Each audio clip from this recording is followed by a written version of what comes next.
If you're currently alive and watching this, odds are you or someone you know has had this engine.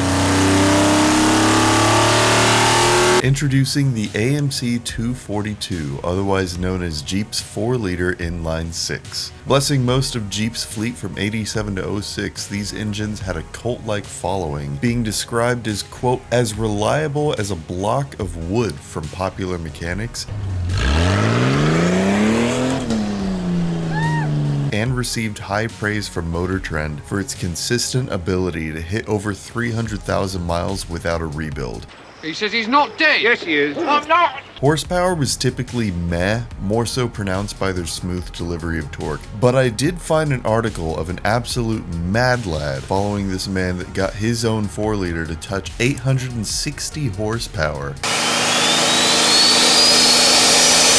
I was also going to group in the 4.2 to this, but I think that'll have to be in its own video. What do you think? What would you like to see next?